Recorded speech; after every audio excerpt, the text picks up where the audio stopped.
Hey guys, today in this video we will be discussing DIDLS, which is diction, imagery, details, language, and syntax, and how it applies to Crime and Punishment by Fyodor Dostoevsky. All five elements of DIDLS combine to reveal the author's tone. Here is just a simple review of DIDLS. Diction is the unique word choice and style that the author uses. Imagery is the visually descriptive language. Details is the specific descriptions about a certain element, such as a person or an environment.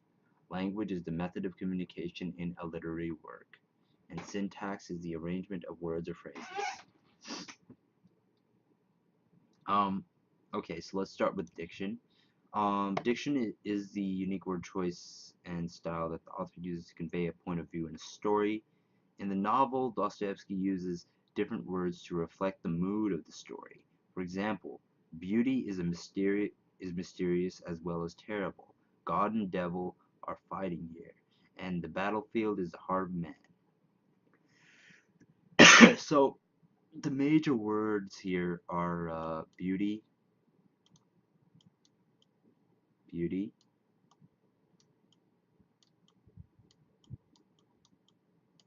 and heart. Typically, these words have positive connotations. We're going to put a plus sign for the positive because I'm a math geek. Um,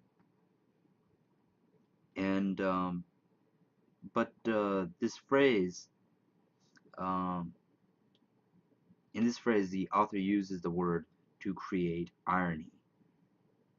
Words such as mysterious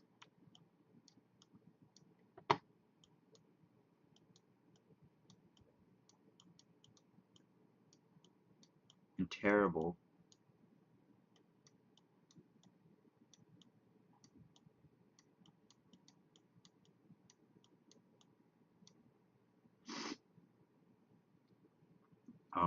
are not typical terms associated with beauty. However, these words establish the serious tone of the passage and help manipulate the reader's mood.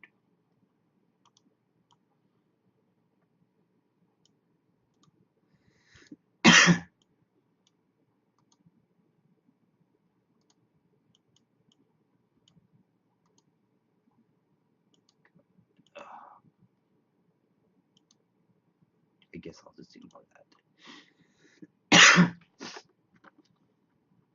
um, Another important factor in DIDLS is imagery. So, if we go back here, imagery is visually descriptive language. Crime and Punishment has extremely detailed imagery in it. So, a majority of the imagery, however, deals with blood. Raskolnikov, the main character of the story, so we got a guy, Raskolnikov, um, commits murder. He decides to kill the pawnbroker, Alyona Ivanovna, or whatever her name is. So this is Alyona, whatchamacallit. And her sister Lizaveta, because she is creeping on and watching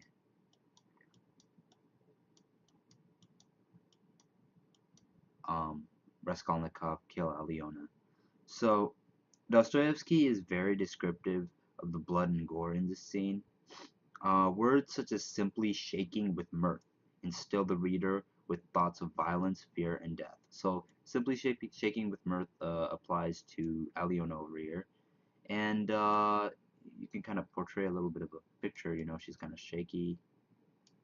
Yeah, that zigzag shaky, you know what I mean? And and she's extremely scared. So Raskolnikov over here is holding an axe, I think. That does not look like an axe, but whatever. And she's scared. But so this is essentially Um, Another symbol for death. You know, so many people fear death, and she's extremely shaky. So this this just kind of um, is a symbol for mortality.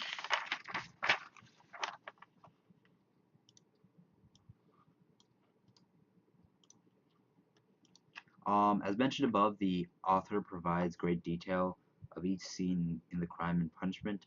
Um, so, for example, a quote is a painted table in the corner on which lay a few manuscripts and books. The dust that lay thick upon them showed that they had been long untouched. This phrase is extremely descriptive and shows each and every element in the environment. So we could say a painted table. That does not look like a table, but whatever. Um, yeah, it's like 2:36 in the morning. So, um, and there's a few manuscripts and books in the corner. Uh, this kind of looks more like boxes, but whatever. Um, and I can't exactly draw dust here. I think Jenny could. I mean, she's a really good artist, but yeah, I don't know art. So, but yeah, you get the picture. You can actually like it's kind of like the reader is sucked into the environment. They can see um the image of how everything looks like in the story. So that's the kind of descriptive language that um, Dostoevsky uses. Another important aspect of Crime and Punishment is the language used in the novel. The story is set in 19th century Russia, and as such has a very different style of language than that of modern day. Dostoevsky makes heavy use of figurative language throughout the book, and he's an example of which is he stopped short and was still as death, but all was quiet, so it must have been his fancy. So an example of this, this is Raskolnikov over here. We're gonna put him in this little box. Let's read the sentence. He stopped short and was still as death, but all was quiet, so it must have been his fancy. This sentence is essentially describing Raskolnikov's fear of getting caught by the police. That does not look like a police vehicle, but whatever. Doo doo.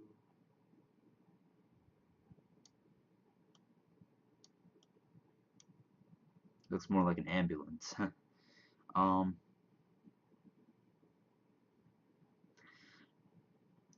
so the quote compares Raskolnikov's silence and stillness to death or mortality, and in doing so, it portrays his fear of getting caught by the police, like I just mentioned.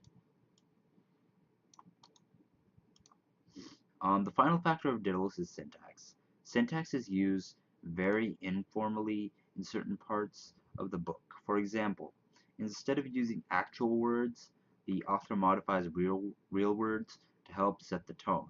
Take this small word for instance, yes. So we say this all the time, you know, it's like, um, would you like to go out with me on a date on Friday? Yes, sure. You know what I mean?